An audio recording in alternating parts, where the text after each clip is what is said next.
Good afternoon, everyone.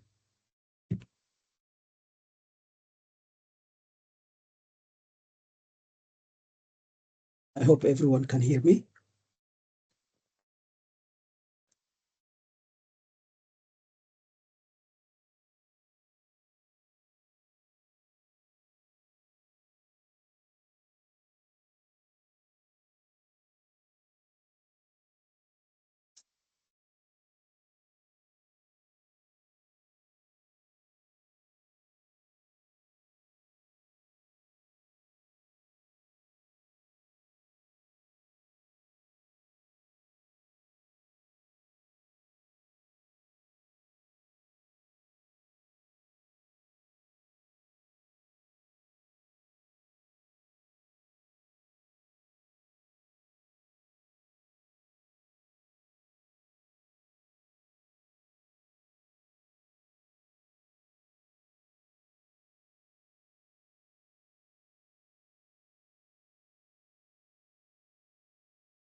Okay, that's good.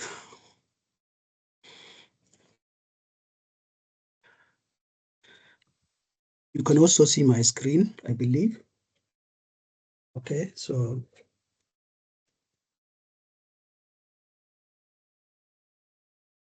just need to minimize this.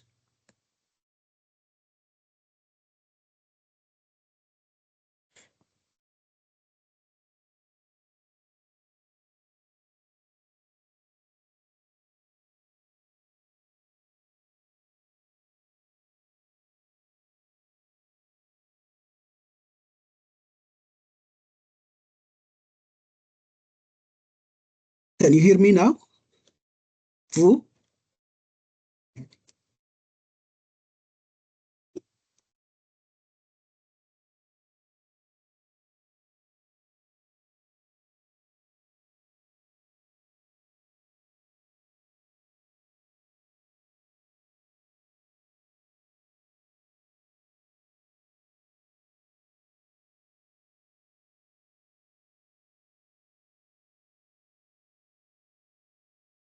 Hello? Okay.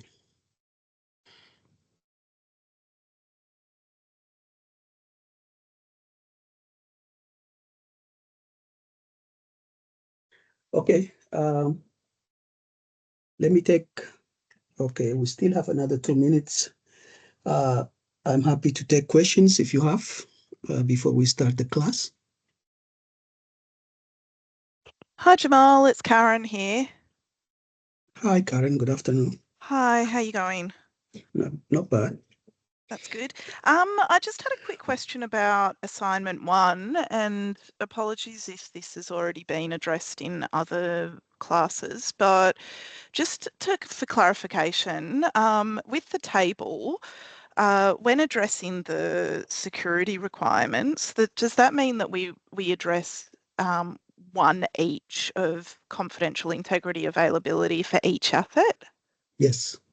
Okay, So thank you. asset one, you will have to find the vulnerability, for example.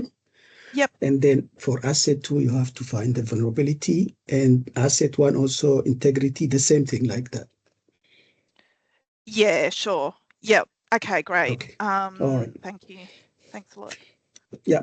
I actually answered this question last week, but if you don't worry if you have any questions, just ask me. I'll be happy to answer, Yeah, regardless thanks.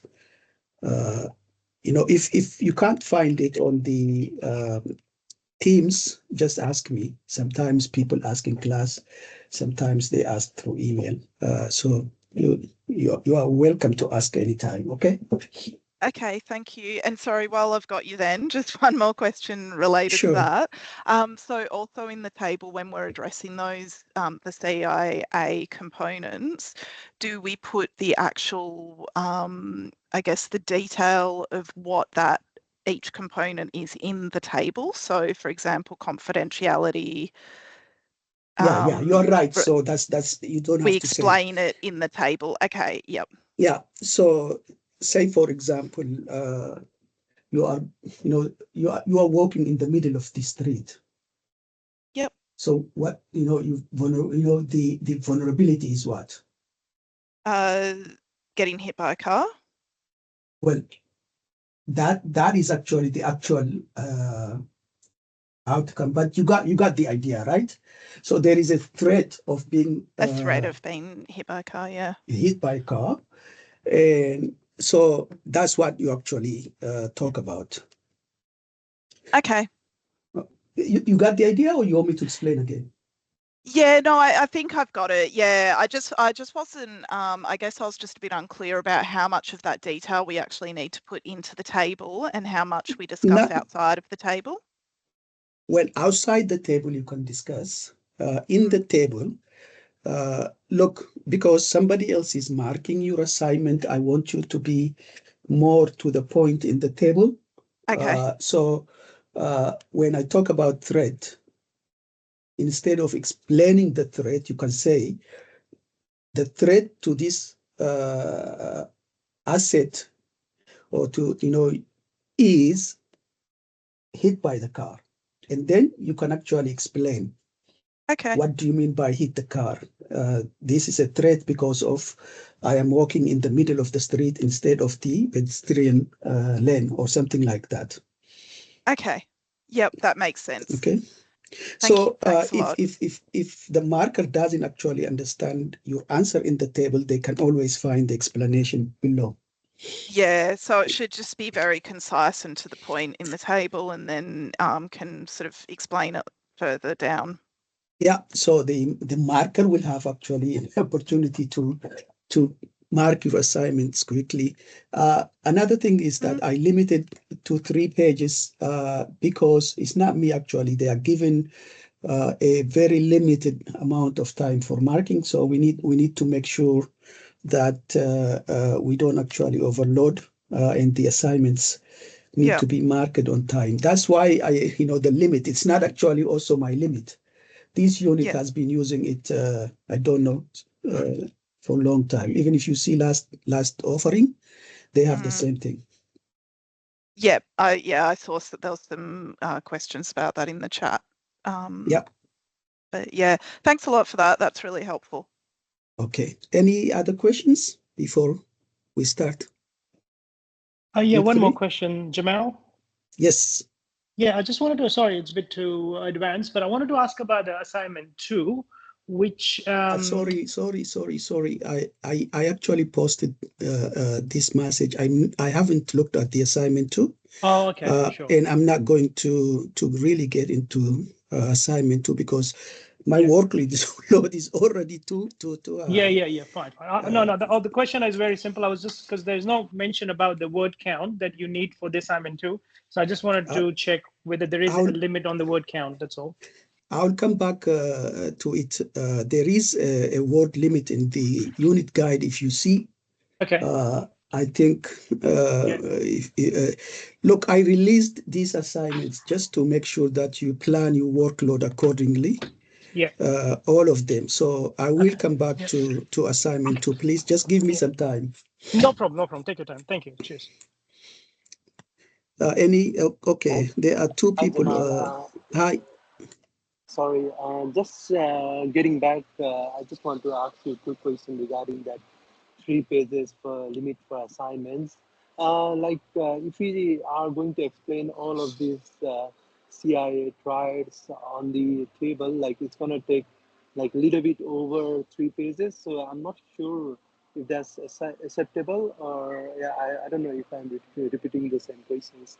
Yeah, if you can answer, please. Thank you. Uh, 3 pages is a limit, please. As I said to you, we need to actually mark the assignments on time.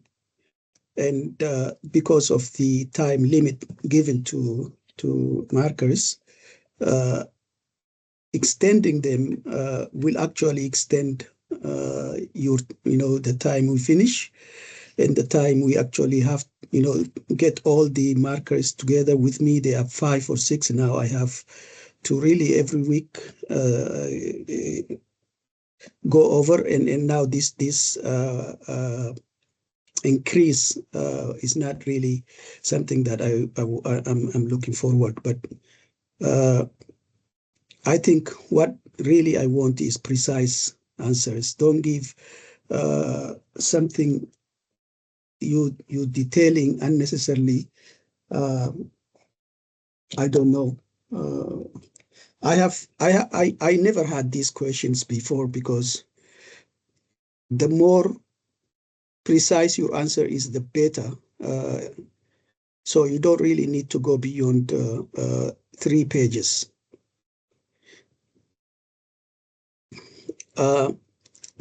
Yeah, next.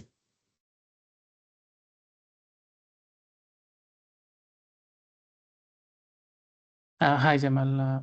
I think I have the similar question, like page limit. All good now. Yeah. Okay. Yeah, there is a requirement for font. That is, I think it is 12.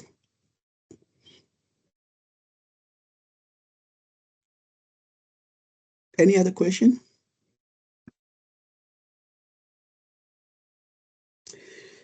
Okay. Now, let us start the lecture. I have started recording. If you look, please just let me record every lecture. Last week lecture was recorded for 5 people. It was on the Teams. Then they got deleted. Then I was actually confused. I had 5 different versions of the lecture, so it took me quite some time to clean it up. So I will record. If you just please not record the lecture. If you have any questions about recording, if at the beginning of the lecture, just let me know. If I forget, I will start recording. Anyway, this week we will be talking about cybersecurity planning and governance. This is a very, very important topic. And we will specifically look at various types of plans and their role in cybersecurity. We will also look at key cybersecurity governance concepts, the principles from business perspectives.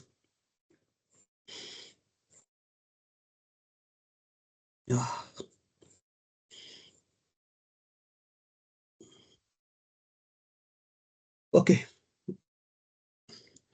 Now, effective cybersecurity is very, very important to everyone, particularly every organization, businesses, charities, and many other different organizations in different sectors. Is effective cybersecurity planning is extremely important. And cybersecurity planning is becoming even more important as everything is digitalized and digital transformation is taking place everywhere.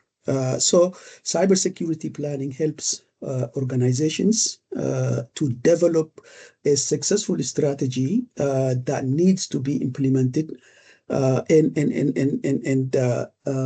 protect their assets in a strategic manner, not in ad hoc manner.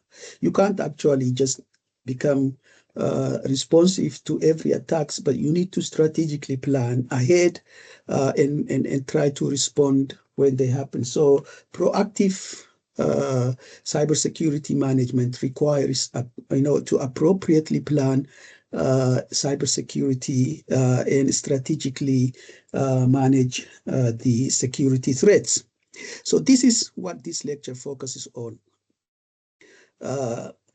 We will also look at cybersecurity governance as well as the role of planning as a function of cybersecurity management, which we are actually doing in this unit.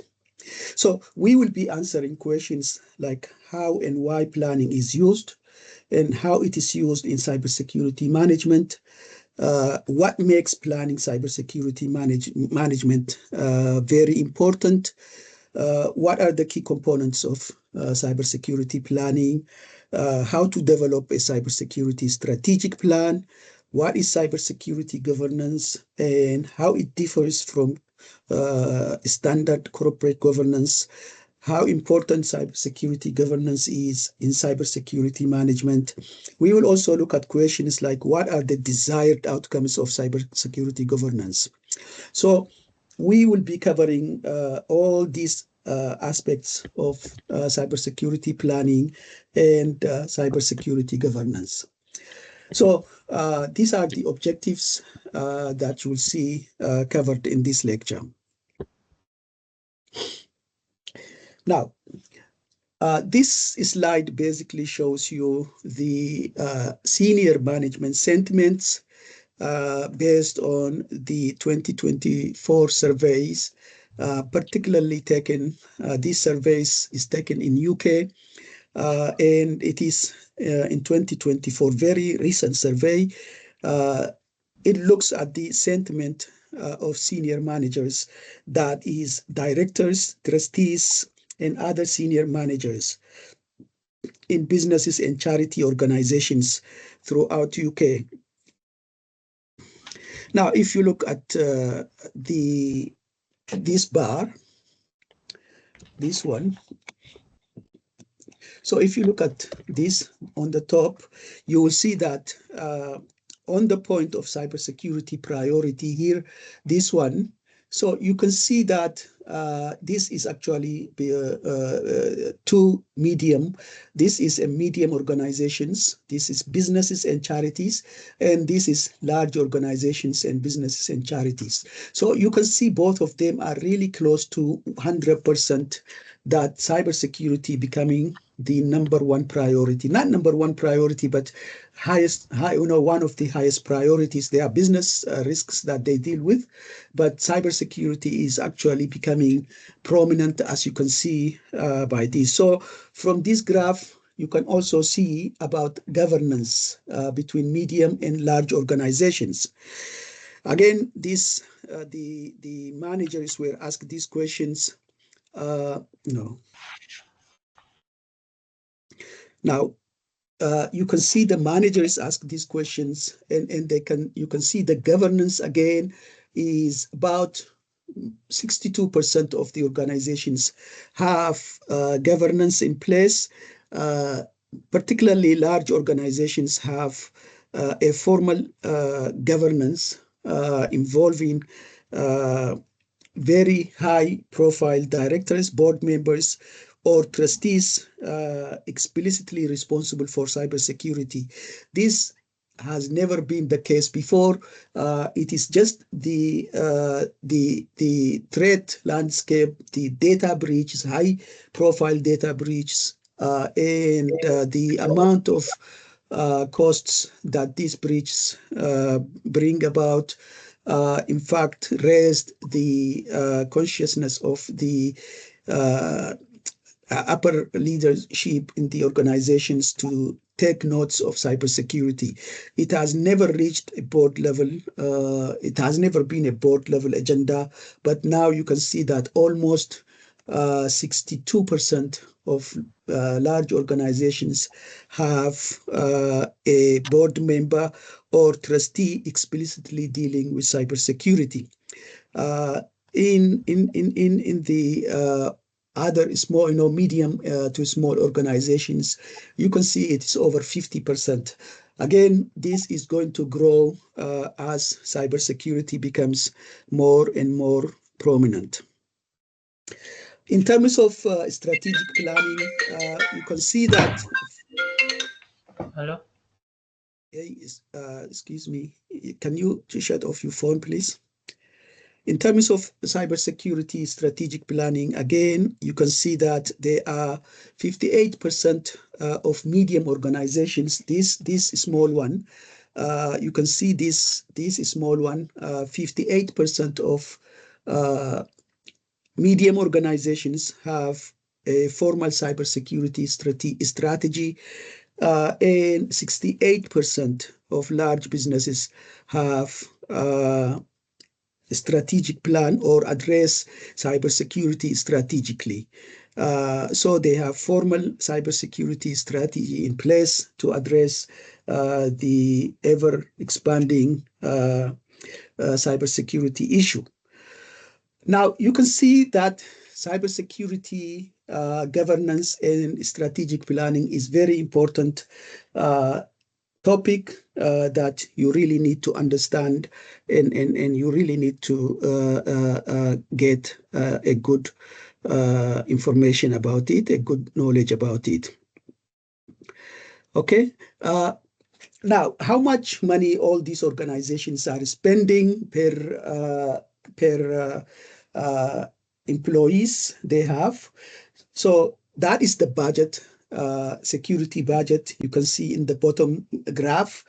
Apparently, you can see small organizations spend more than both medium and large organizations uh, per capita. So it's not actually the amount of money they spend in terms of the amount. The larger organizations spend much more than any other organizations, but in terms of per capita, small organizations spend more. So whenever we plan cybersecurity, we need to really understand the budget as well as the culture of the organizations. In order, really, planning means basically about managing resources. So, what are the challenges that we are managing? We are planning for now. Cybersecurity, as many people think, is not a problem that really we will be able to solve. We can't solve cybersecurity problems. You can throw any technological or other controls or security measures in place, or you can have any systems in place. There is really no way you can 100% solve the cybersecurity problem. As long as there are systems, programs, and networks, and people involved in it, there is and there will be issues in cybersecurity problem. We don't want to solve cybersecurity problem.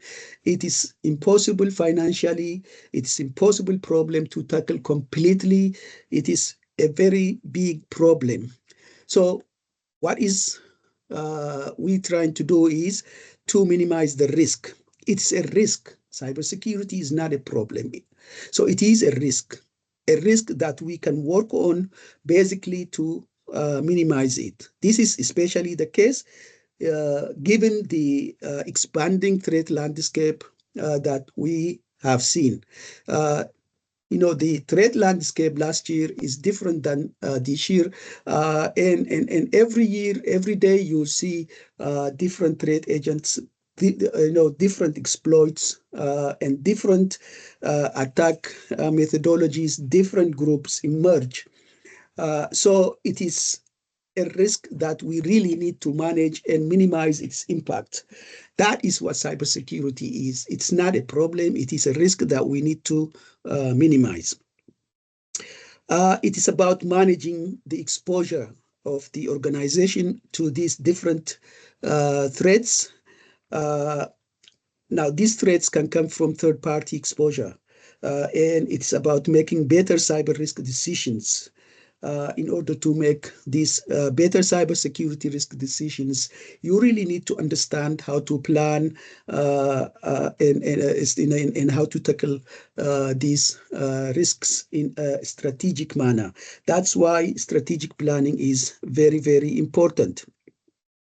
And whatever we plan, it becomes effective only when it is balanced with business requirements, with the budgets, the costs that needs to be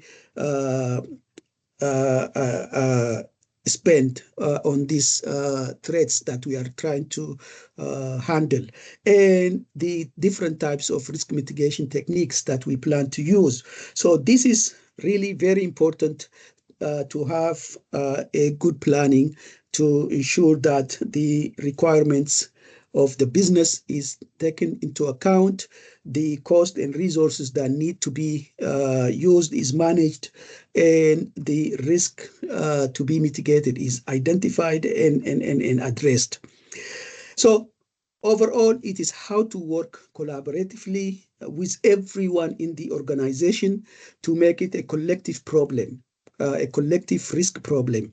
That is what cybersecurity management is. It's not the responsibility of uh, a person who is managing intrusion detection system. No, it is a collective problem. This is where cybersecurity management differs from other units that you take. We look at the problem as an overall in its entirety, encompassing the organization's culture, the cost, the money, the budget that you are giving, and the unique risks that your organization is face. Remember, every organization has its own footprints, its own culture, its own exposure, and there are also risks that are tailored to individual organizations.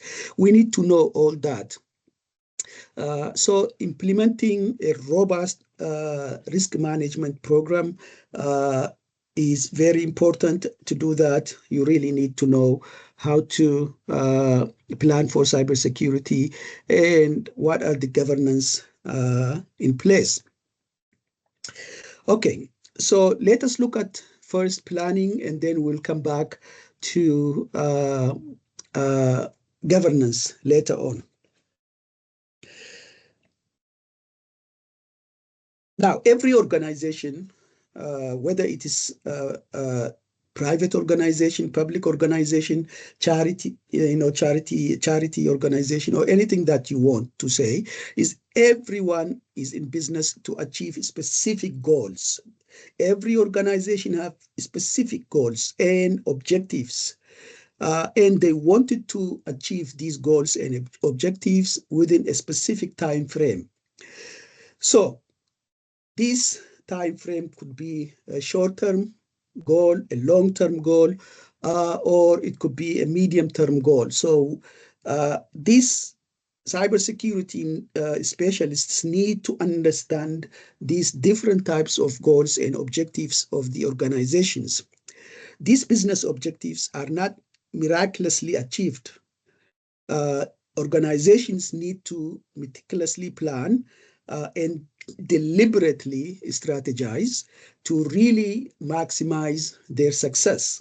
You don't just have goals and objectives without having the roadmap, how to achieve them. So that is extremely important in terms of cybersecurity. You know that you have certain organization-specific and general cybersecurity issues, and you have goals, how to, achieve these goals and these objectives while making sure that the goals and objectives of the business are achieved. Without having your own goals, your own objectives that are aligned with the organization's objectives, you can't actually, randomly try to solve these cybersecurity risks of an organization. There has to be a deliberate and strategized planning to really come up with certain goals to achieve. These goals and objectives need to be measured, and it has to be accomplished and monitored within a specific time frame. That is what really planning is. That's what planning allows you. Having a very good plan will allow you to have goals and objectives. These goals and objectives are aligned with the organization's goals and objectives. This plan allows you to implement the security objectives and achieve goals within a specific time frame. And you can also monitor those objectives as you progress toward the goals.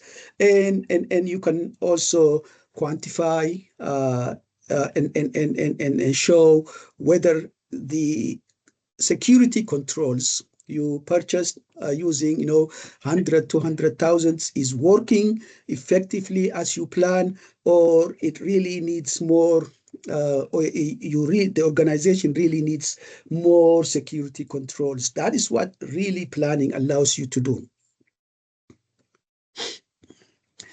Okay. Now, specifically, if you look at cybersecurity planning,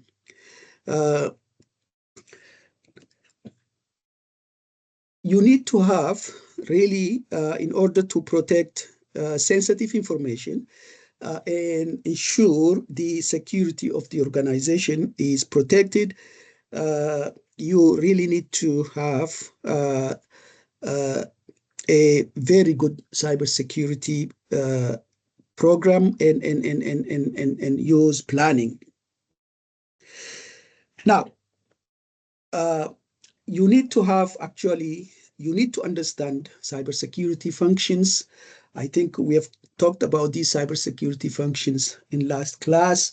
There are different types of cybersecurity functions, and these different types of organizations, large, medium, and small organizations, have a set of specific security functions that they wanted to implement. But the planning that you will be developing for cybersecurity will basically allows you, cybersecurity will be part of the organization's objectives, and it allows you to align the cybersecurity with the organization's what you call goals and objectives.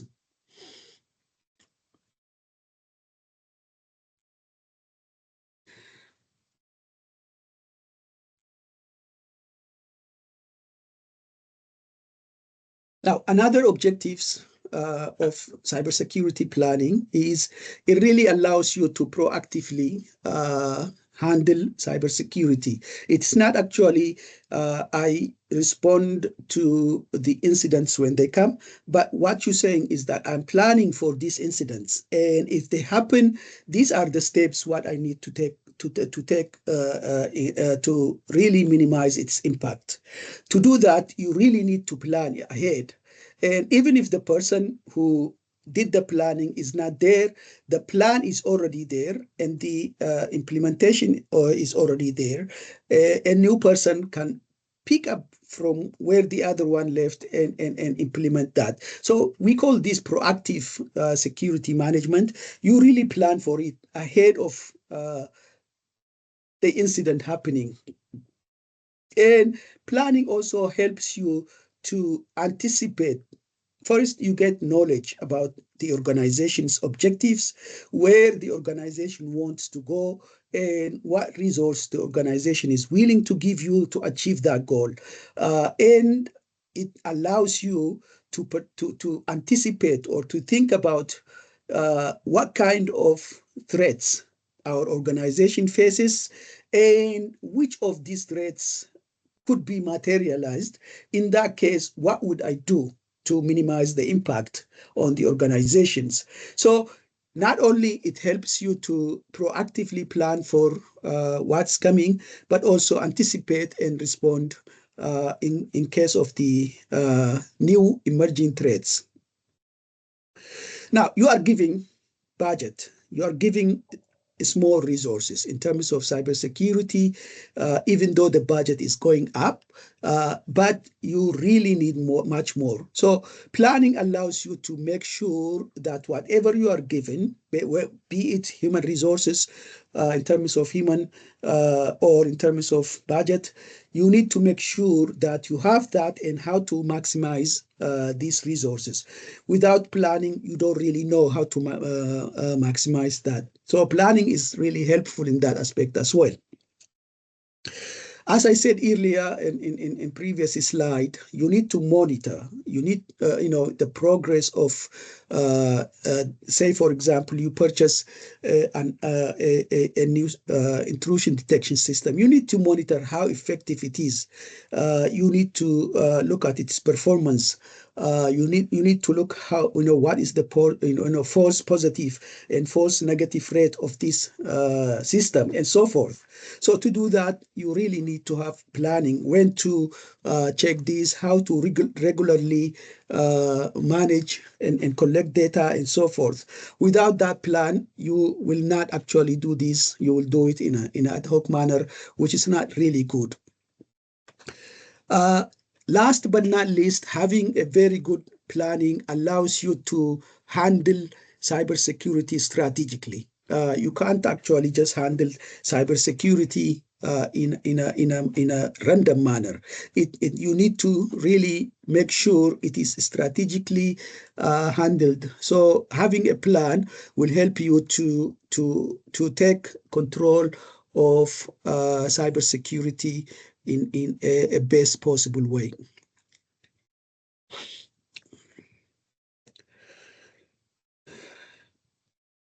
Now, we actually talked, if you look in your chapter 1, in the textbook, chapter 1 in week 1, you actually will see that a clearly directed strategy flows from the management to bottom. So a systematic approach is required to translate it into a program for cybersecurity. What you really see here in this diagram is that is a reflection of that. Strategic planning comes from top, and then it goes down, trickles down until it reaches to the lowest possible level.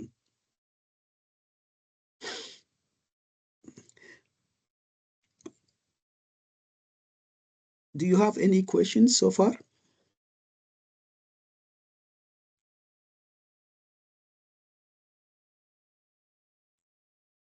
No, okay.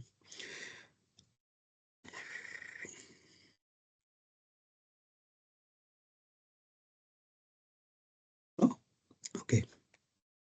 Now, you will see that planning is also hierarchical. On top, you have what we call enterprise strategic planning. There are actually 3 levels of planning. Enterprise strategic planning is on the top that you see, and you have also strategic plan follow in the on just underneath enterprise strategic plan. Then you have tactical plan, and then you have operational plan. So this is done by every division within an organization. So you can see that in this diagram, I am assuming that this particular organization has 3 divisions: security division, IT division, and finance division. Each one of them is led by specific senior manager or senior director or whatever. So we know in terms of IT division or security division, we know exactly the titles. Finance also has a specific title at the management level. Now, what is the enterprise strategic policy? It is a very general plan. It outlines the organization, where the organization wants to go. It's very top level plan, very general, mostly written by the upper level managers, executives. As I said, is very, very general. So this is produced at the highest level of the organization, and really it's just in terms of like point. For example, we want to achieve 50% improvement next year. We want to increase market share by 10% next year. Things like this. So that is what you really the division level managers will take that enterprise strategic plan, and they develop from that strategic plan. Now, the strategic plan is different than enterprise strategic plan. The enterprise strategic plan is developed by the upper level managers And strategic plan is derived from the enterprise strategic plan. It still reflects the enterprise strategic plan, but it is expanded version of enterprise strategic plan with a specific idea of how each division really achieves or contributes to the goals and objectives that the senior management stated in their enterprise strategic plan. It is a derivative of strategic plan. Okay. Now, strategic plans are used to create tactical plans. So tactical plans, again, strategic plan is little bit more detailed than enterprise strategic plan. Then we have tactical plan. The tactical plan is also derived from strategic plan. Now, operational plan then is derived from the tactical plan. So enterprise strategic plan is used to create strategic plan. Strategic plan is used to create tactical plan. Tactical plan is used to create operational plan. So strategic planning is a coordinated and systematic process that articulates specifically what the organizations strive to accomplish, where an organization is going for the next 3 to 5 years. So this is about long-term plan, and also how an organization is going to get there. That is a strategy, right? So in terms of where an organization wants to go, we are looking at business goals and objectives. How an organization is going to get there, we are looking at the strategy. How an organization will know if it has successfully achieved in its stated goals. We will come up with some sort of metrics to measure that we have achieved the goals and so forth. So strategic planning basically guides organizational efforts and focuses the resources toward specific, clearly defined goals. So that is basically what the overall planning is.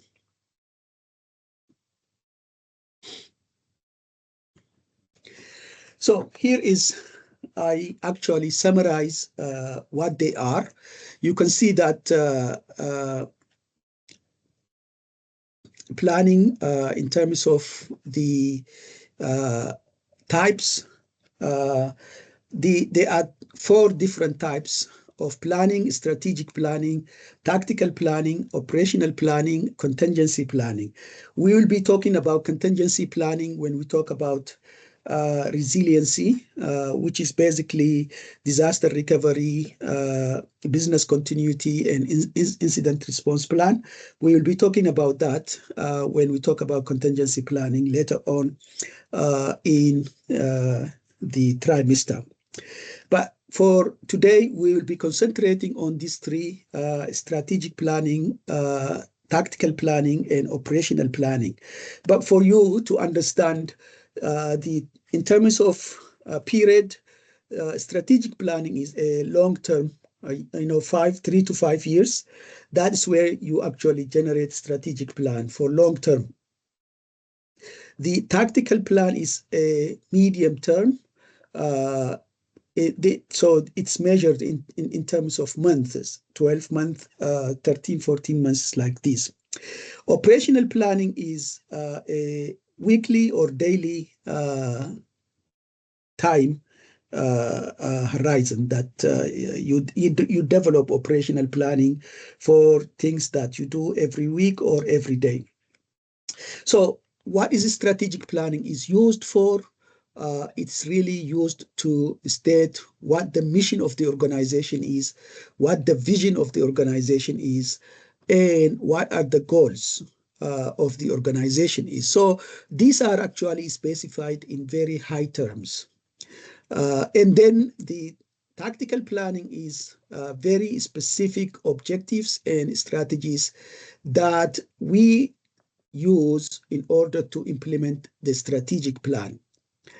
And the operational planning is what we daily do. As I said, its focus is on daily operations and tasks. So that's what we actually also call tactics. For example, looking after the performance of intrusion detection system, how many uh, high risk alerts this system generated, how many we have acted on. So this is a daily routine that you really need to manage. For that, we have what's called operational planning. Okay, so who generates these different plans? Top level management, strategic planning. Again, not executive, as I remember, executive only generate the enterprise level. This enterprise strategic planning is generated by executives, but top level management generates strategic planning. And middle management is the one that is generating tactical planning, and lower level management or line managers are actually the ones that generate operational planning.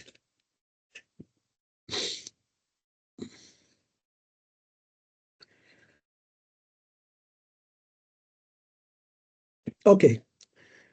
Now, you can see that strategic planning has three main components. This is actually for every strategic plan that you will see. It will have mission, vision, values. These three are very, very important elements that you will see every organization has. In this example, you can see that the mission of this organization, again, mission basically defines why the organization exists. What is the purpose and reason for this organization to exist? That is the mission, and the vision basically where the organization wants to go, the desired future state of the organization. Values are ethical values, core principles of the organizations. So you can see in this slide, as an example, the mission of an organization is to provide exceptional online shopping experiences, delivering quality products and services efficiently and securely. So both mission and vision statements are very short. This is even longer. The one you have, an example, is longer, but it always need to be precise, direct. So if I ask you, can you please check what is the mission and vision statement of Microsoft or Facebook or LinkedIn? Can any one of you post it here and check it? Anyone? What is the mission statement of LinkedIn or Facebook or Microsoft?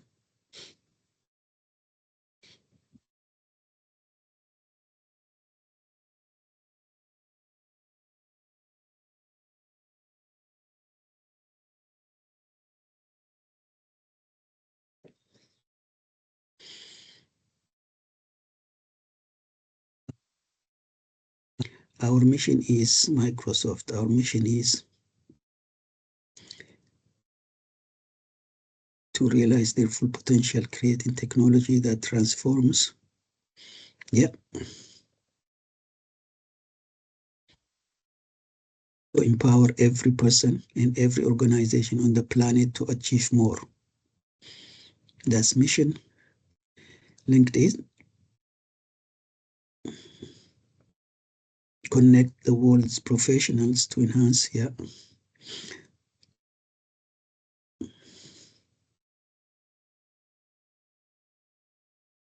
give people the power to build community and bring the world closer together. Yep. Yep. Well,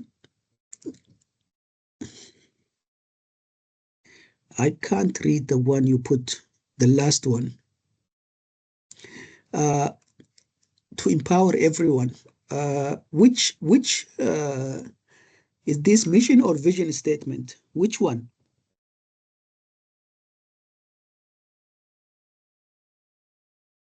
Suja, you say to empower everyone. What? Microsoft?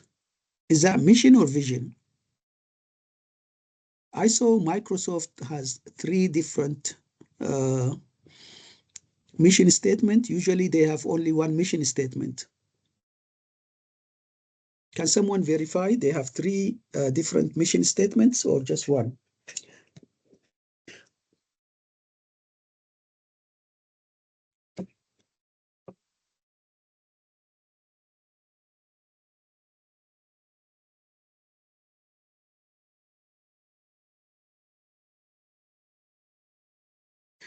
Okay, anyway, you really need to understand the mission statement. Really, it defines why the organizations exist. Every strategic plan really need to have these 2 components. The mission and vision, very, very important. The core values are also very important. Most of organizations do have that. But you will see that the goals and objectives of the organizations are really developed on the mission and the vision of the organizations. You really need to understand if you want to be cybersecurity manager, if you manage a system, okay, any system, you need to understand the mission and vision of the organization. That's why they are really very simple, very direct. If you look at the mission statement of Facebook, it's just very simple one. Anybody can understand. Every employee can understand. Facebook exists to give people the power to build community and bring the world closer together. So it is very direct, it is very short, and it is clear. That's what mission statements and vision statements should be. Very precise, but very powerful and impactful. That are why we need to, when we develop strategic plan, we need to have these mission and vision statements that are clear, short, but to the point. Because every organization develop their goals and objectives on mission and vision, you need to understand as a cybersecurity manager, you need to understand the mission and vision of your cybersecurity, the organization. And you need to understand that their goals and objectives is also a reflection of mission and vision statement. The core principle is actually mainly used to ensure that the organization will achieve its goals and objectives in an ethical manner. So that is what the values are. They have their own value about gender equity, about environment, about whatever. So they wanted to do it in an ethically, equitably, and other factors that really don't affect society. So that is what the core value is. We want to do this, but we want to be ethical. We want to do it in a manner that is compatible with our community. So these 3 elements are prominent in every strategic plan that every employee of an organization need to understand what the mission, vision, and values of their organization is.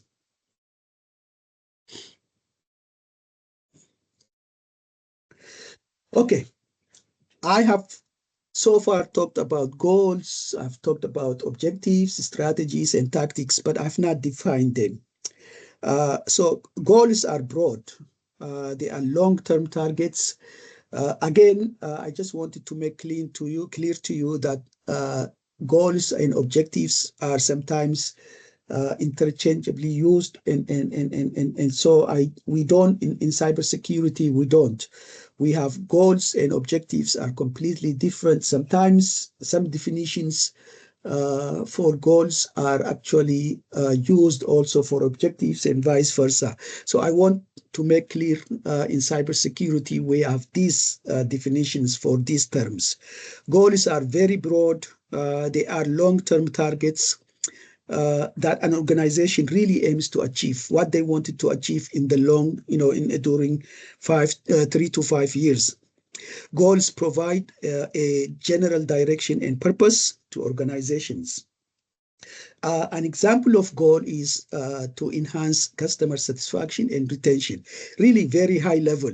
You actually not saying how you're going to measure it, how you're going to ensure that you are enhancing customer satisfaction and retention. You are not saying how you are actually achieving what controls you put in place to ensure retention of customers. You just really say, this is my goal, very high level.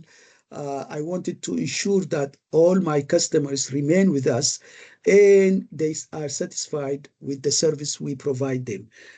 So as you can see, is very direct and is very high level statement. Now, every organization has multiple goals, not only one. So this example just gives you one goals. Objectives are specific. They are very specific. Goals are general. Objectives are very specific. Okay.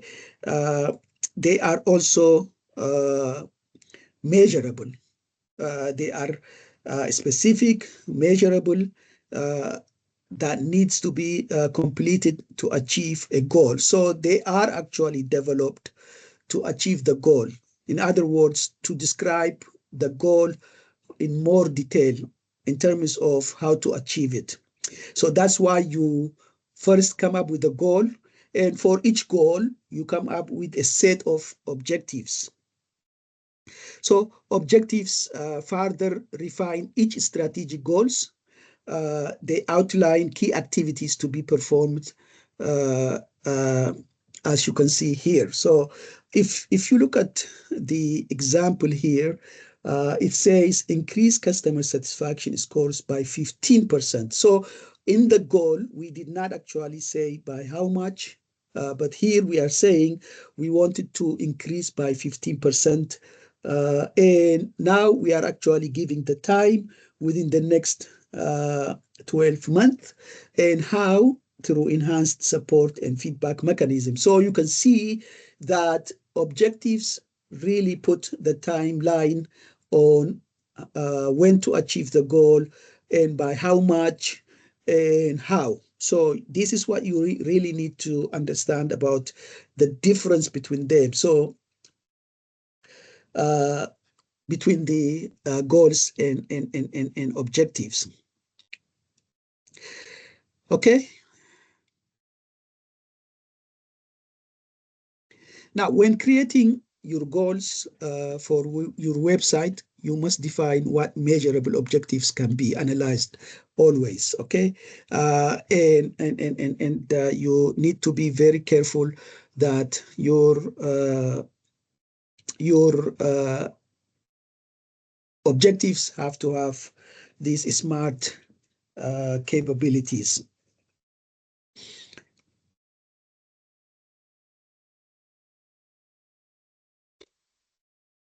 Now, each goal has a set of objectives, and each objective will also have a set of strategies. Now, strategies is basically a high level of how to achieve your objectives. For example, you can see that implement customer feedback system and expand the support team to enhance service response times. Now, you can see that this is the strategy we are going to use in order to achieve 15% score within the next 12 months. We wanted to implement a system that will be able to help us collect customers' feedback. And to do that, we need to actually hire more support team so that we can actually make sure that the customers will not wait for response anytime longer than they used to. So this is the strategy we are going to use in order to solve the objectives. Then you have each objectives have a set of tasks. Tactics basically are tasks. Now, even though you can see the strategy says what I want to do, now tasks will break down this into, the tactics will break down into smaller tasks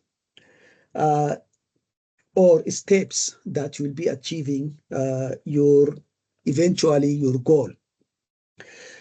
So, for example, you can see deploy a new customer service software by next quarter, train all support staff on its use, and schedule bi-weekly customer satisfaction surveys. So you can further break these tasks into deploy a new customer service software by Q2. That becomes one task. Train all support staff on its use. That's another task. And schedule bi-weekly customer satisfaction survey. That's another task. So you can see that we will be solving our goal by looking at these elements.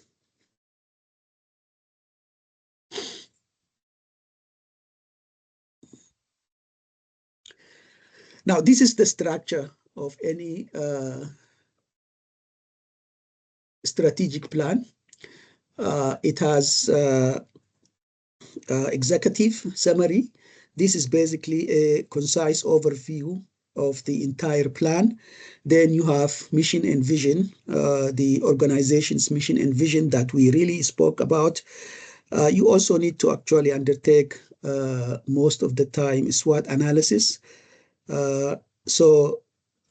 Internal and external factors that give the organization advantages and disadvantages. You need to really look at all these when you do the SWOT analysis. There is also goals and objectives in the strategic plan document. You have strategies, which are specific actions, and tactics, the steps and activities you are going to implement.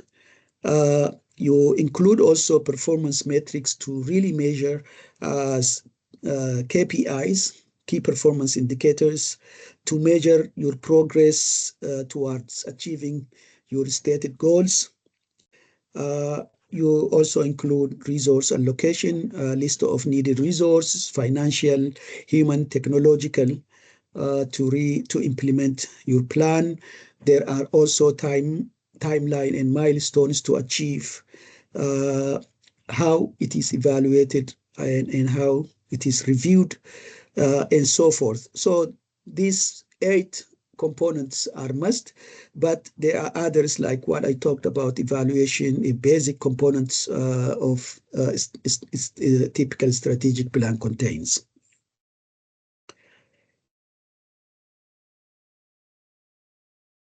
Now, here is an example in terms of security. Okay, we have business objective. ABC wants to expand its customer base by 15% over the next year. This is the business objective. Remember that I said every cybersecurity objectives must align with the business objectives. Without aligning cybersecurity objectives with the business, then your security does not actually help the organizations to achieve its goals. It needs to align specifically your organizations. Now, cybersecurity goal here, you can see minimize data exposure to cybersecurity risk. And as I said, you can have in your strategic plan multiple goals, and each goal will have multiple objectives. Each objective will have multiple strategy each strategy will have multiple tactics. So in here, you see that I only give one of each. There is a cybersecurity goal that we wanted to achieve, which we wanted to minimize risk exposure to our sensitive data. Okay, and corresponding to that goal, we have the objectives, we have the strategy, we have the tactics, which is the steps we want to do to achieve this the goal, cybersecurity goal. Now, do you think the security goal and objectives are aligned with the business objectives? And why? Anyone?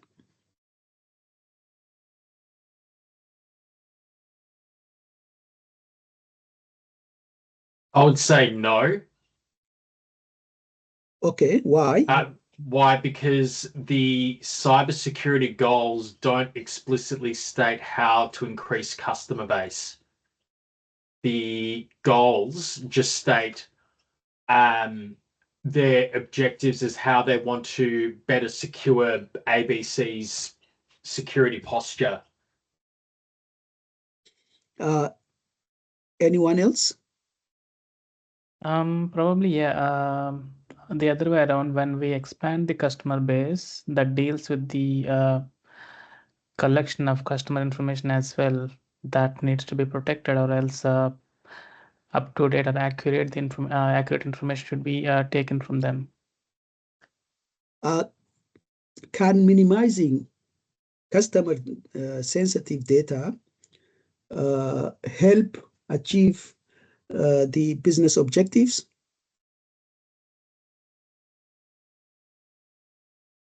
You look at that point. Not yes, correct. I mean, in order to increase, I mean, it's kind of linked to it. When we're trying to increase the customer base by 15%, at the same time, we should adhere to the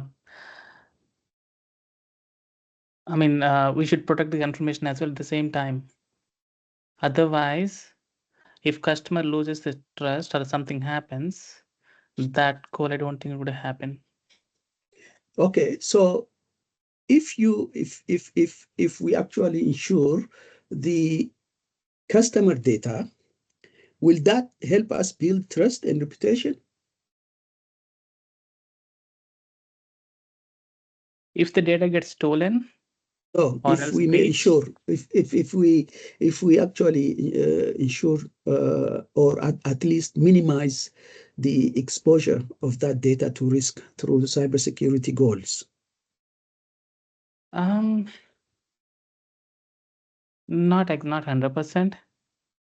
There is nothing called 100%, right? So what we wanted to see if it will improve the trust and reputation of the organization by making sure that their data is, let us say, it is safe from cyber risk.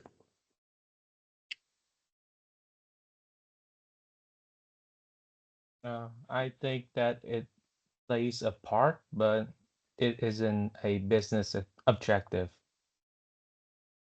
Now, cybersecurity just needs to be aligned, okay? Now, cybersecurity will not be able to implement the customer base by 15%, okay? Cybersecurity will be aligned to ensure that the organization will achieve its stated objectives.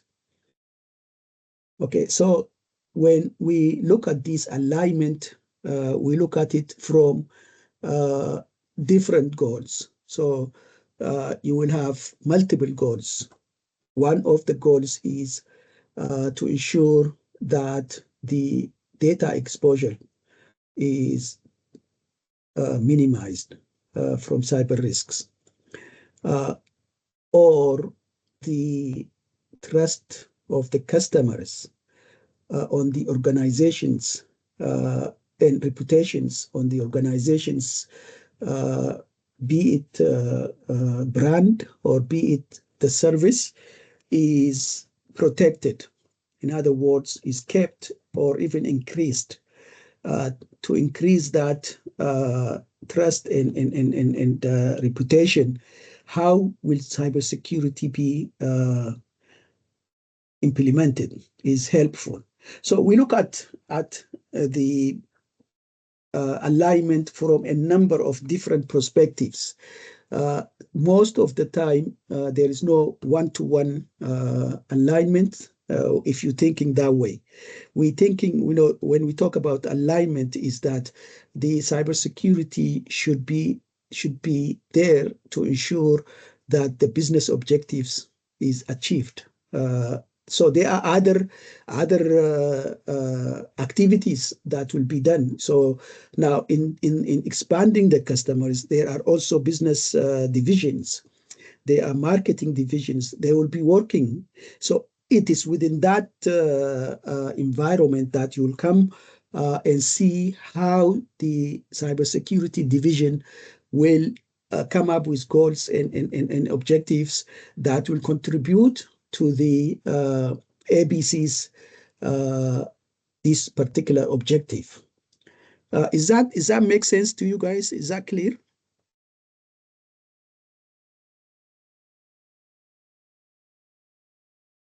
Yes.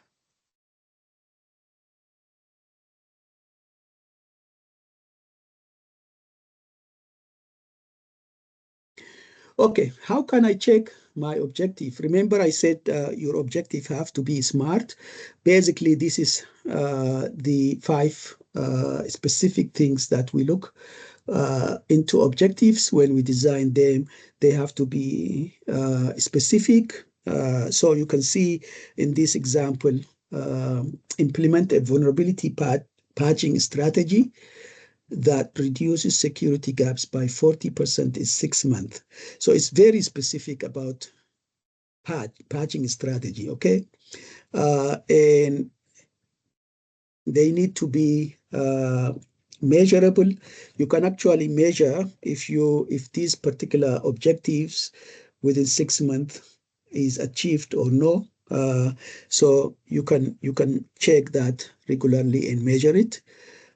It is attainable, yeah. So we haven't said actually here, if you look, 40% we patch, and so we can actually close 40% of security gaps that we have due to vulnerabilities, and that is measurable. It's not very complicated or high. Attainable. So it's relevant, yes, because if you see, the goal is to minimize data exposure, which is about vulnerability management. So you can, and so the objective is relevant to our goal. Time framed, you really need to specify when it's going to be finished. So you can see that in this example, we said in 6 months. So if you have an objective that has these 5 specific elements, then your objective is very, very good. So whenever you design objectives as SMART.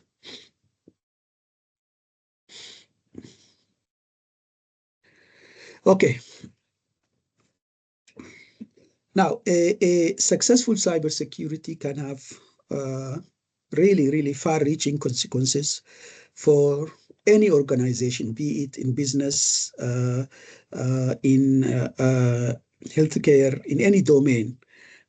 So financial loss is there. This financial loss could be direct cost of recovery. It could be financial loss or revenue loss. It could be fines and legal fees.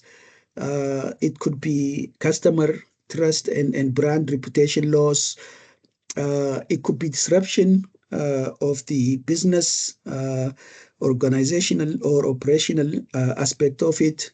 And it could be due to legal liability, which may eventually, potentially bring down the organization. So you really need to worry about cybersecurity, and any organization need to worry about cybersecurity, how it is managed and how it is governed. Okay, board members and C-suite executives frequently struggle to manage really corporate objectives. Now we are adding more on their plate. So maintaining the satisfaction of investors and shareholders is the responsibility of board members and C-suites. These investors and shareholders are becoming more attuned with cybersecurity issues, the risks that cybersecurity is presenting to the costs or impacts to investors and shareholders, who are pushing the board members and C-suite executives to really take notes about cybersecurity issues. Up till now, these board members and executives really focus, or their priorities are on business goals. These include like how to increase the company profitability, how to stay ahead of the competition, also looking for the next innovative ideas, encouraging employees to come up with a new way of increasing the dividends to shareholders and so forth. That is what their focus is so far. So they really look at everything. Their world is defined, or their brain is wired really to look at different things only through a business lens. How much money I'll make my shareholders, my investors, and so forth. So that has been a serious problem so far. Why cybersecurity is an important issue for C-level executives?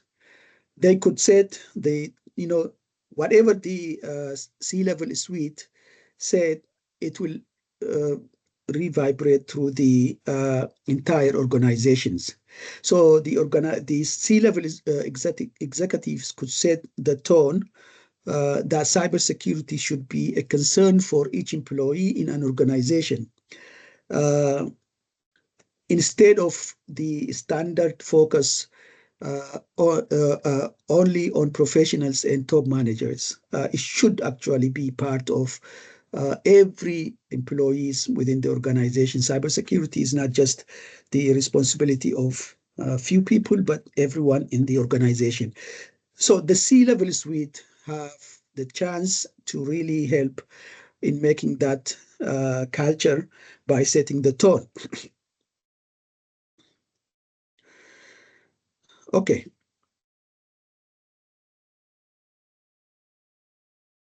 So what does governance mean?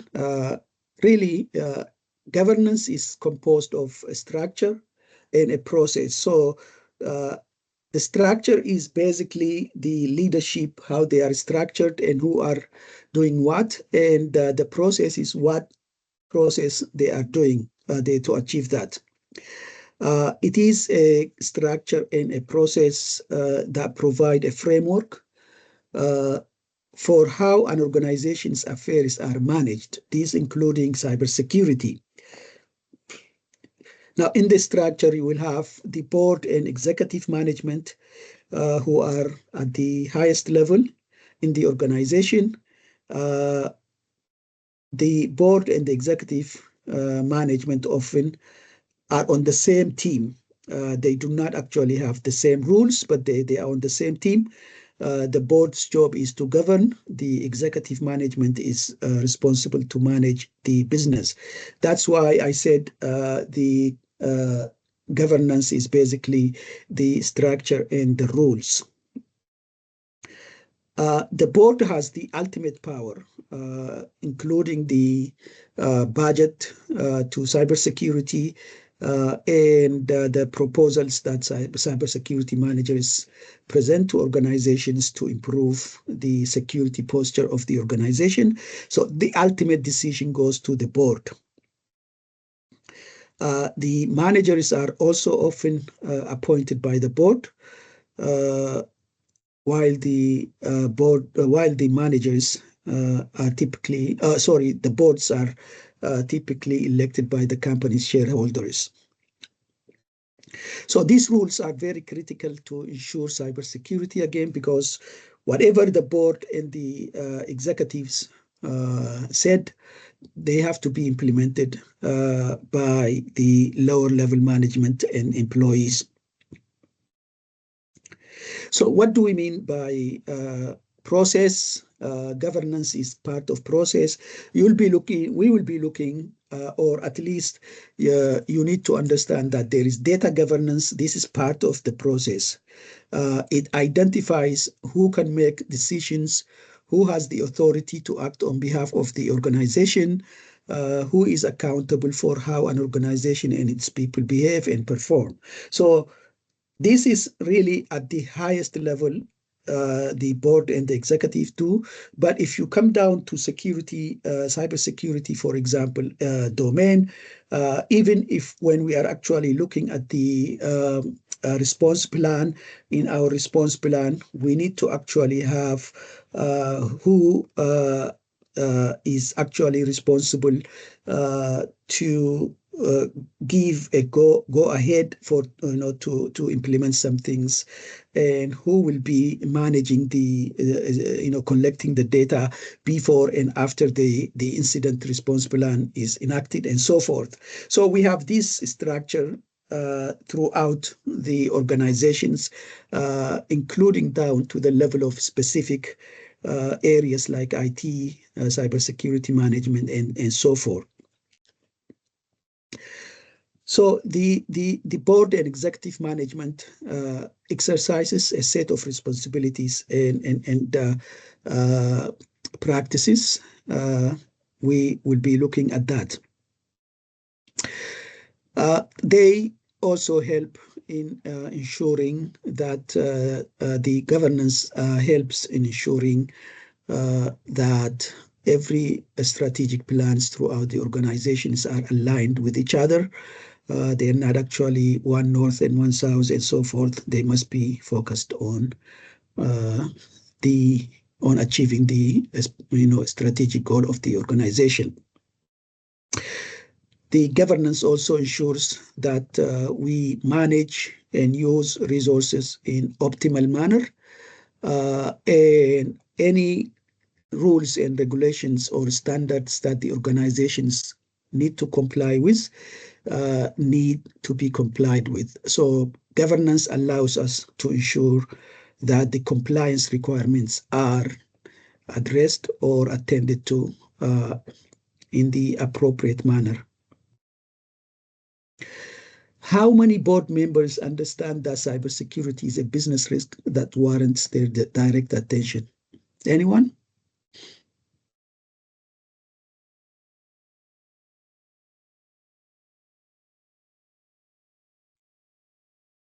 Anyone wants to answer this question? I'm guessing, depending on the organizational size, now this is talking about board members, so I'm assuming it's a large corporation or an enterprise, but I understand that a lot of these board members are trained now, especially with all the visibility and publicity that cyber incidents have taken, and potentially with C-level staff being responsible as well to this. So at least here in Australia, I think we have some good level of seriousness comparatively compared to rest of the world. I would say I think it's taken a forefront. It's become quite important for board members to be on board with the idea that cybersecurity is in fact a business risk and it requires their attention. That's just my thought. That's good suggestion. Anyone else?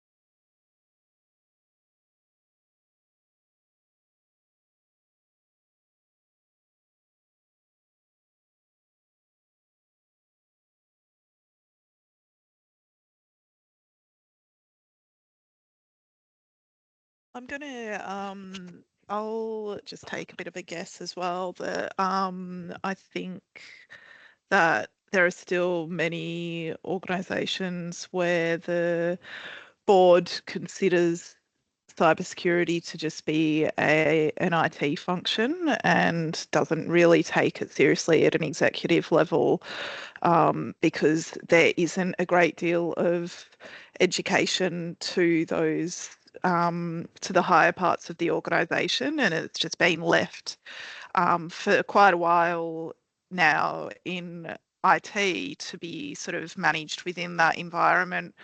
But because it has become so prominent now in everything that everyone does, it is gradually getting taken on and being identified as a much more serious component of the business that needs to be managed at that level.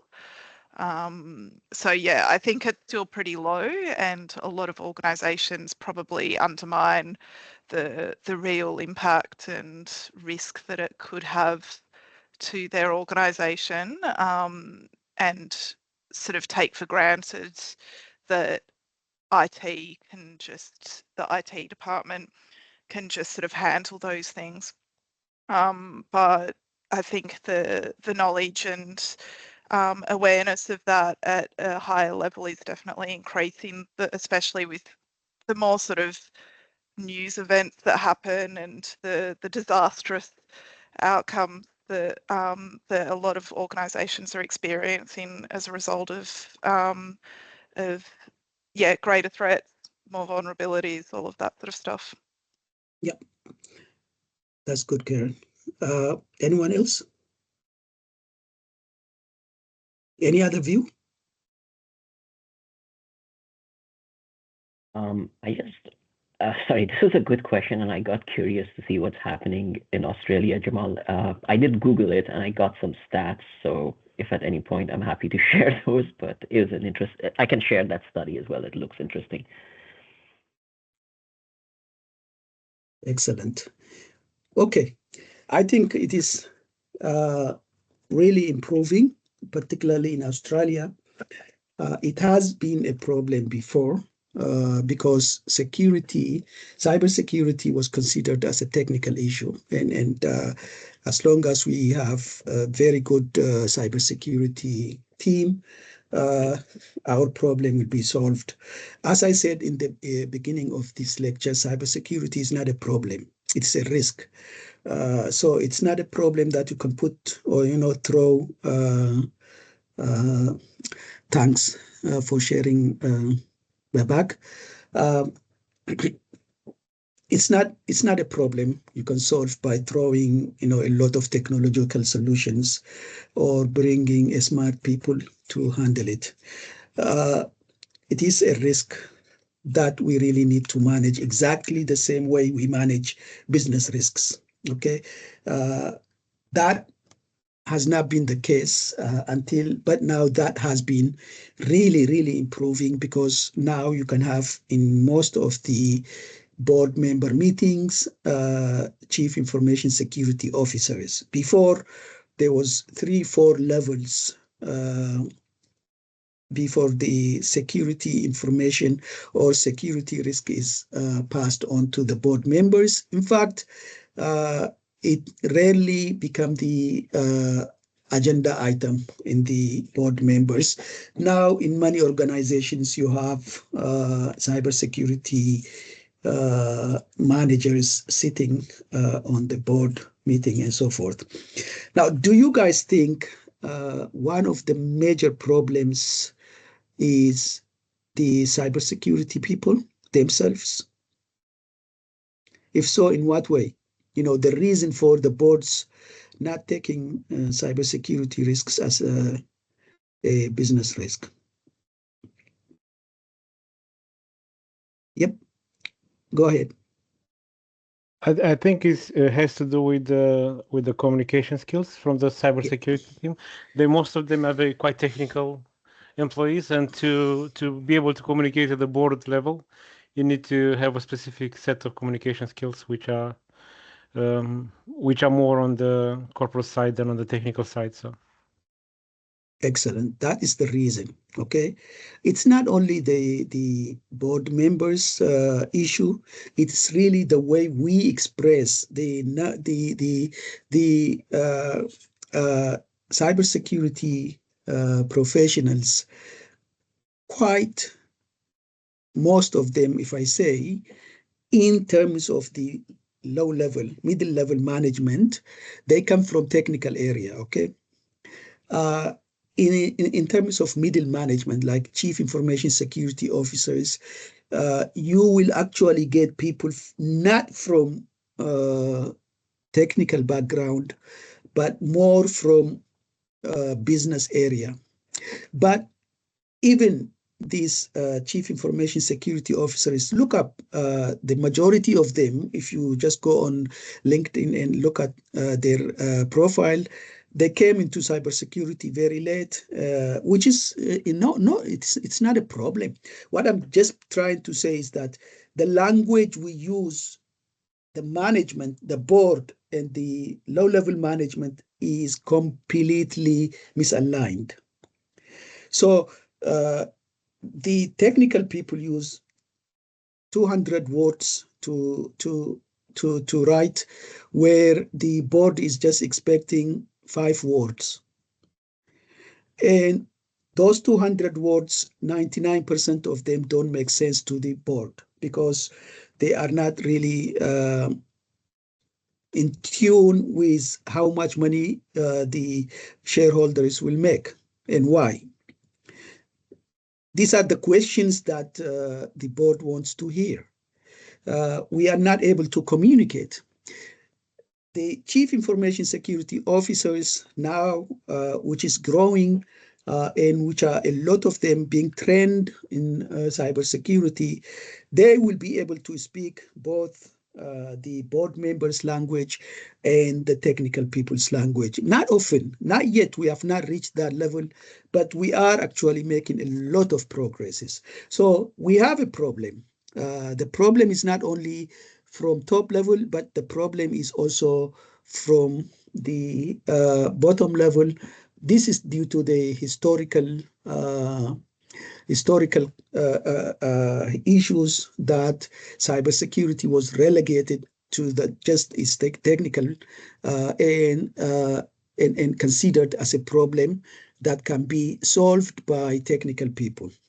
So now they start understanding cybersecurity is not a problem, it's a risk, and it's not a technical risk, it's a business risk. And this is why we're actually doing this unit. It's a business risk.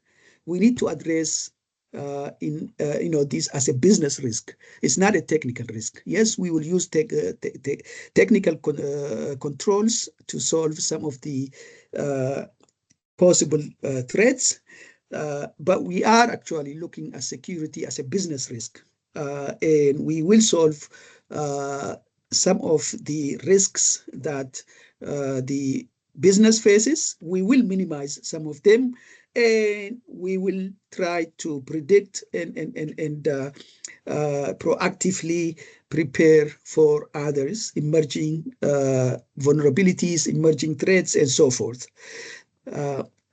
Yes, I think there is a question here, or it's just you. Go ahead. Yeah, I think Coco's really, hit a bullseye with that.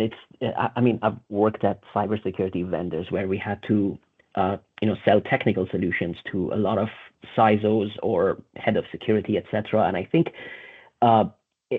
absolutely correct. I think it's the communication skills of the CISO. But on top of that, I will also add that it is still quite rare to find CISOs who can understand both the technical avenue and be able to speak to the business leaders. So I have seen CISOs who understand the business language, but during meetings, they had pretty much no clue about the technical aspects, or vice versa. They were too technical and they weren't very communicative or seemed to, carry the weight of their title effectively from a business way. So I think this just goes to show, I mean, we're all in this program for the right reason, because there's still a shortage of, I think, cybersecurity talent, where let's say someone started at a technical level and then became a business leader and be able to balance both. It is a very, I would say, challenging role, and I think it really requires some expertise to balance those aspects. So yeah, I think I would just add that it's also hard to find security leaders. Yeah, that's excellent suggestions. In fact, when I first came to here, to Deakin, my idea was I came from a very technical background in cybersecurity areas, working for a very, very big international company. What I saw is exactly what you just observed. There is a problem. But it was extremely difficult up till today. If you go to come to our school now here, when you talk about cybersecurity management, people think this is business unit. We don't want to teach in a school of IT. But really, cybersecurity is, as I said, is a risk. It is not really just a problem where you can implement. I'm really very good. I can take apart software, reverse it, and look at it, each function and each activities it does. I have been doing this for a long time to analyze malware, but my interest have always been in terms of, okay, I know now what the problem is. How do I actually explain this to a person so that they can properly implement the appropriate measures? It's not only knowing, but explaining it is very, very, very important. If I can't explain, so sometimes I sit on interviews when people hire cybersecurity managers or risk managers. The questions they're asking, the responses they get is really sometimes don't match, and you feel that we are training students on very technical concepts, and if you ask them very simple questions that the management or the human resources usually come up with, they find it, I don't mean they're not qualified, but they just communication is not there the way they express themselves. In fact, if you look at cybersecurity as a whole, the only way you can start from the lower level and progress to up to board level is cybersecurity management. If you have cybersecurity management, which really includes those threat analysis, vulnerability modeling, risk management, compliance understanding, data governance, all these things that we will be doing in this unit. This is the way you actually start from the bottom and progress. If you actually become very technical person, what do you become? You become is a specific manager of, say, intrusion detection systems or technical aspect of the security. So that is where the border is for cybersecurity managers. If you really push yourself, understand this entire area, the progress is really phenomenal. Most of the people will do this later in life because it doesn't really, whenever you talk about cybersecurity, the first thing that comes to your mind is technical. So everybody thinks about cybersecurity as a technical issue, as someone who can sit down and take things apart and look at sending generating malware and sending it, and this concept is there. They're good. They complement each other. I always say cybersecurity, if you actually put it as an equation, it has two parts of equation. Cybersecurity is equal to technical solution plus non-technical solution. And if you plot that as a graph, the non-technical solution becomes very high. Technical solutions are really bounded within. You see what you can do. You can try to prevent, but it's impossible. You can try to detect. Sometimes we have a lot of false detections and so forth. So it is very important to understand that you can't actually just have a technical aspect.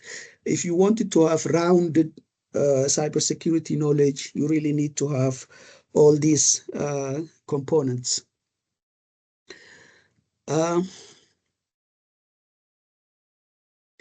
So in terms of cybersecurity governance, it provides the necessary oversight and strategic directions to protect an organization's entire digital ecosystem. It ensures that the organization operates securely as much as possible and resiliently as much as possible. That is what the purpose of cybersecurity governance ensures: resiliency, ensures security of the organization operational aspect of it. So governance, cybersecurity governance really deals with operational security as well as technical security and as well as business risks. So it's very, very important aspect. They actually create and maintain the organizational structures and manage the cybersecurity functions within the business. They also set the strategic directions. Remember, I talked about enterprise strategic plan. They are the one that actually generate that. They also ensure that cybersecurity objectives are in alignment with the business objectives. The cybersecurity objectives also are achieved as stated. So these are some of the roles of the governance.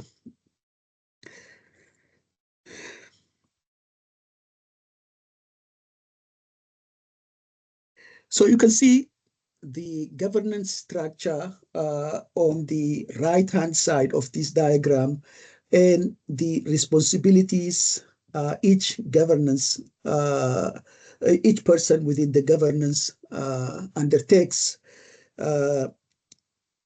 So this overview of cybersecurity governance shows a key aspect of cybersecurity roles and responsibilities. So if you look at, just let us take the board, which, where is it, chief executive? Okay, so if you look at the board of directors, the role is provide oversight and strategic directions. I don't think you can see that here. Some other responsibilities include understand cybersecurity risks as part of the organization's overall risk, allocate resources for cybersecurity, holds senior management accountable for cybersecurity performance, and so forth. So anytime you really miss board oversight, cybersecurity is the one that mostly suffers, and the organizations always get attacked. Now, these are executive management team, CEOs, CIOs, Chief Information Security Officer, Chief Information Officer, and so forth. Their role, if you look at this, is aligns cybersecurity with the organization's strategic objective. So this is where they actually play very important role. Their responsibilities include sets the tone for cybersecurity culture, approve cybersecurity policies, integrate cybersecurity into business strategy, and ensure funding for security initiatives. So you can see that even at the bottom level, which is enterprise staff and employees, They need their responsibilities include to implement policies to ensure that any incidents, say, for example, phishing incidents, are appropriately reported. Any cybersecurity vulnerabilities are also documented and reported to appropriate individuals. Now, you can see the way it is structured from enterprise staff level. You can actually, if you develop knowledge of the topics that we cover in this unit, but this unit we briefly covered them, but uh, you need to really read and understand in most of these topics that we cover here in detail. You can see how these people are moving from regular staff to mid-level manager and head and so forth. So you can see at the end there will be chief executive officer. Now, most of the large organizations have chief executive officer who is specifically dealing with cybersecurity.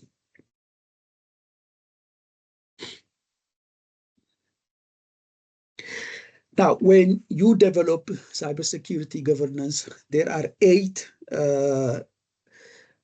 outcomes that are generated from cybersecurity governance. Okay. The desired outcomes that are listed here is 5. Most of the specific desired outcomes, but the general one is 8. So strategic alignment is with business objectives is one of the important things for cybersecurity governance. If the cybersecurity goals and objectives are not aligned with the business, then they are actually working in a vacuum. Cybersecurity doesn't exist in a vacuum. Cybersecurity is actually here to help a business. So in order to help a business, cybersecurity needs to align its goals and objectives with business goals and objectives. So one of the outcomes of having cybersecurity governance is to ensure that strategic alignment between the business objectives and cybersecurity objectives are implemented.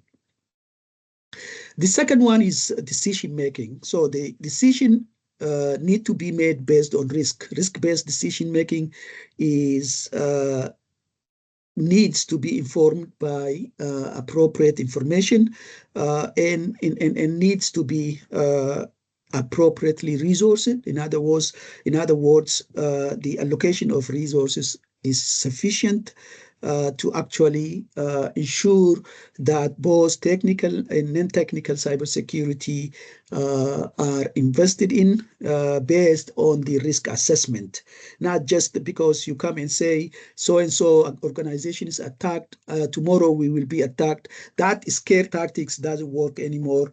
There is, you have to have an evidence based on risk assessment and require and request the investment to actually mitigate those risks. That is the second outcome of cybersecurity governance. The third cybersecurity risk outcome or cybersecurity governance outcome is risk management.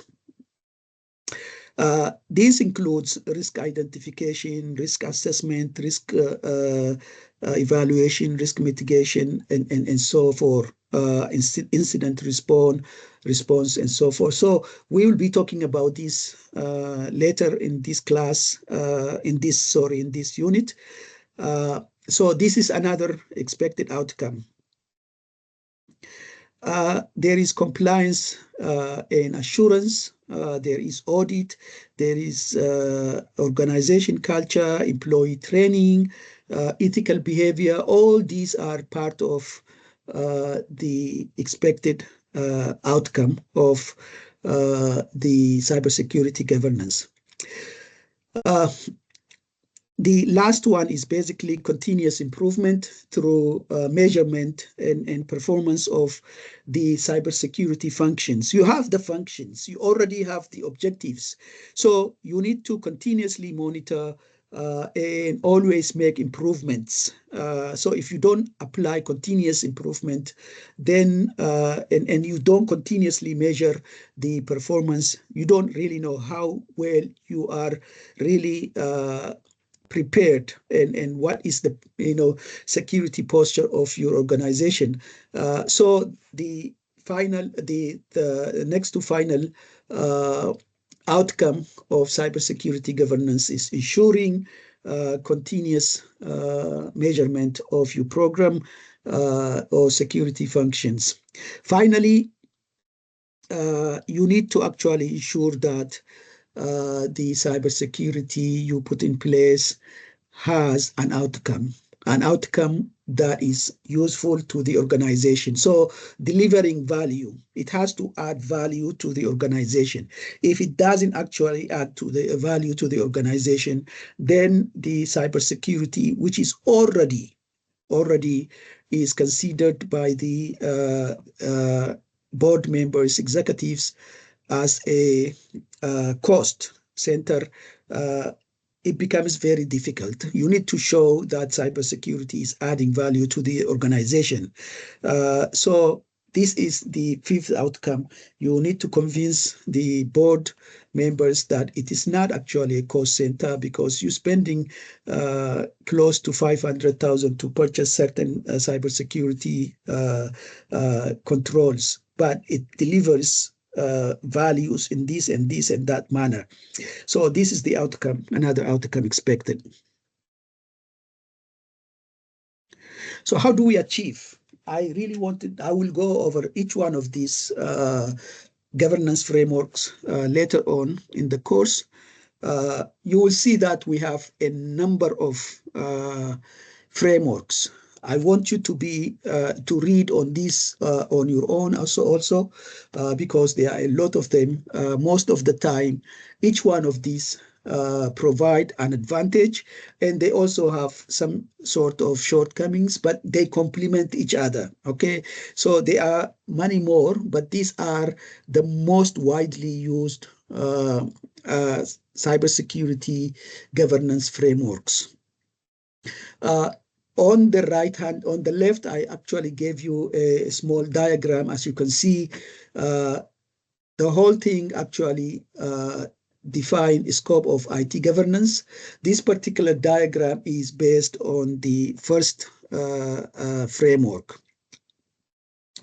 Now, if you're asking me what is a cybersecurity governance framework, it is how security is implemented and managed within an organization. It can be considered as the how-to. It is a guide for security implementation and management. So it gives you specific industry standards for implementing and managing security within an organization. So this is what cybersecurity governance frameworks, very important guide that you can follow. You can actually tailor to a specific organization. Some of them are very expensive, some of them are free, but most of them actually used in practical organizations.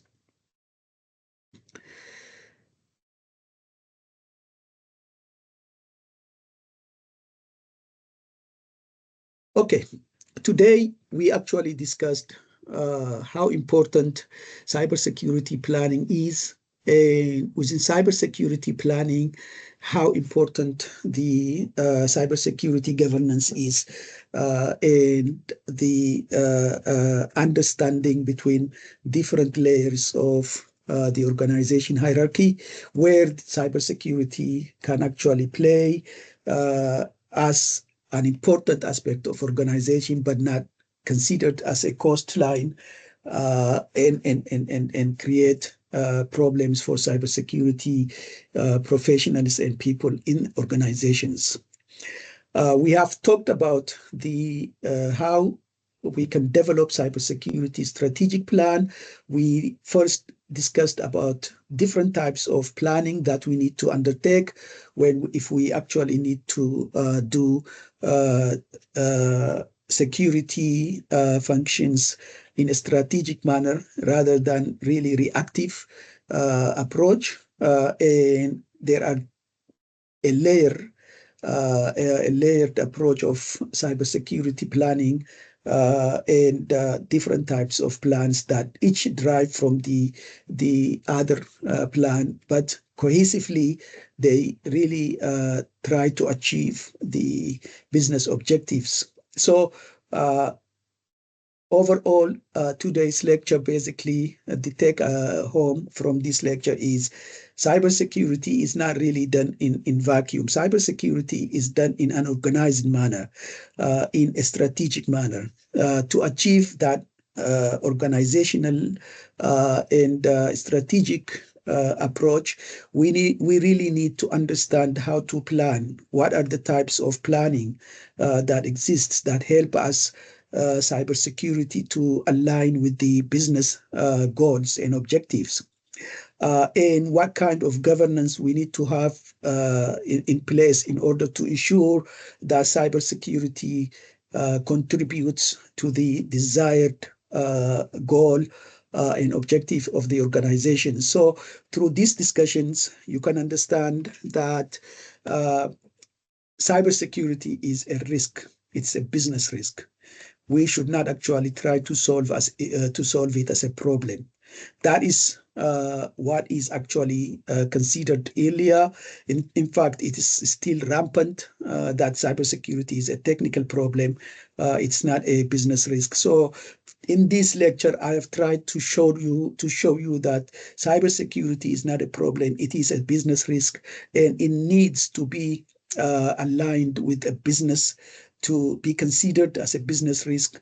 It needs to be functioning in collaboration with other units within the organization, and the functions of cybersecurity needs to be really derived from the enterprise strategic plan to make sure that whatever the board members and the executives actually think, that's what cybersecurity will also help them to achieve that goal. Without that, cybersecurity will be basically considered second class or lower tier business objectives. So it is both the top level issue and it's the cybersecurity professionals issue. But at the end of the day, it is very important. Cybersecurity is a risk problem. It needs to be tackled through a strategic plan, and it needs to have specific governance to ensure that it is aligned, it is delivering value to the organizations. So this is basically what our lecture is for today. If you have any questions, I'll be happy to answer. Otherwise, I'll see you next week. Thank you for the Thanks, session. Jamal. Any question? Thank you. Okay, I think nobody has questions. Okay, I'll see you next week. See you guys. Have a good weekend. Thanks, Jamal. Bye. Thank you. Bye. Bye.